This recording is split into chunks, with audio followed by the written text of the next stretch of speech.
Hello, my name is Marcus Mossberger, and I just recently published the 50th edition of my Hope at Work newsletter. And you've probably heard the old adage, a picture is worth 1,000 words. So hopefully a video is worth even more than that. So I thought I would talk to you today instead of write to you. I was having a really interesting conversation with a colleague recently about HR technology. I do admittedly nerd out about that stuff. And we were talking about kind of comparing it to the world of cars. So I'm going to share my screen with you. My very first car was actually a 76 Super Beetle. I'll pull it up here. So awful car. It actually caught fire while I was driving it. And the interior wasn't much better, right? It was super simple. There were not a whole lot of bells and whistles. I remember when I was driving to high school, I'd have to stick my head out the window on cold days because the windshield would freeze up. Not a great experience. And I think if you compare that to the world of HR technology back in the day and our green screen, the Super Beetle generally got me from point A to point B, and these older technologies did the job in terms of tracking, people related information, but not necessarily in a real sexy way. You fast forward a little bit to, the 80s and the Camrys, right? And I don't know if you ever had a car like this, but I mean, check out this red interior. I can smell that vinyl, especially on a hot summer day. But you can see there's more technology. There's, more bells and whistles, more things to take advantage of. And if you compare that to the world of HR tech, PeopleSoft came out and had, Windows-based environment, a little bit easier to navigate and find information, a little simpler format. You fast forward to, today's general world where you've got, the luxury brand of Toyota and Lexus, and the interior, much more luxurious, a lot more technology, a lot more comfort. Again, a lot there to look at. And, I work for an HR technology company. We've provided, dashboards like the one I'm showing you here, where we're trying to simplify things for you, make it really easy to navigate and have information at your fingertips. So what's the future going to look like? So I love looking at, things that Elon Musk does.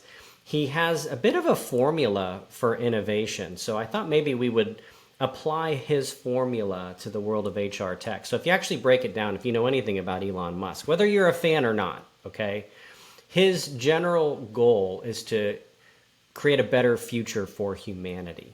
So he has this goal, but there's always a starting point. And so he's like, how can I create a sustainable business model that has some element of innovation, doing something totally different, so that I can convince an entire industry to change, help me reach that goal, and the result of that goal will be a better future for all of humanity. This is what he did with Tesla. He said, okay, we need to address the environment. We need a more sustainable energy model. And so he said, okay, well, most people drive a car. Maybe I will make and sell cars.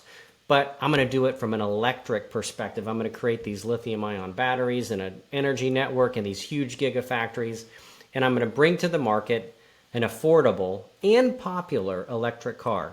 And he literally changed the industry. So he is moving us toward more of a risk-less or reduced risk of environmental catastrophe. So it's a better future for all of us. He's doing the same thing with SpaceX, right? So he believes life should be multiplanetary because we have all of our eggs in this one planet. So what's the sustainable business model? Let's deliver things to space, but let's do it with reusable rockets, so that we can reduce the cost of space travel. And now there's all these private companies doing this, and we've got a bit of a life insurance policy on humanity. So what if we applied that in HR technology? Like, what would that look like?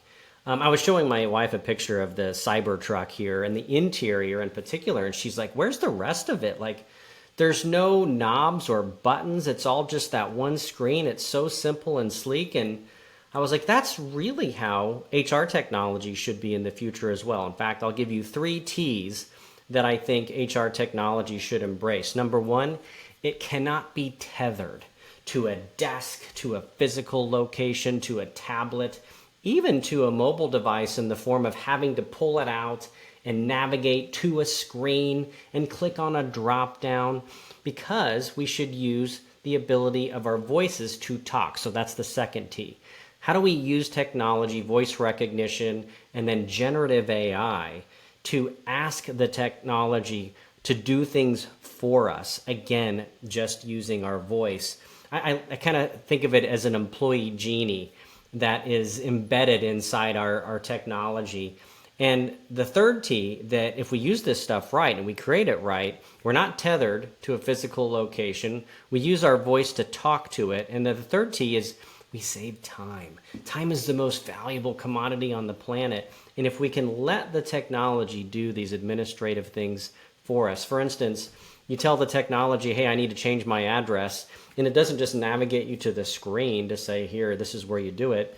It just does it for you. What's your new address? Oh, here it is. Okay, I've changed it in the 16 different fields that you need to have that in our system, in our organization. So anyway, it's fun to think about the world of HR tech and apply it to the world of cars. Certainly we've come a long way since my 76 Super Beetle that was black with a yellow butt because I had to get a dented fender off of an old one, so I called it the Stinger. Happy to tell you more stories about that at another time, but hopefully you enjoyed the analogy, and hopefully we'll see a lot of change in growth in the HR technology sector over the next few years. Thanks for joining me.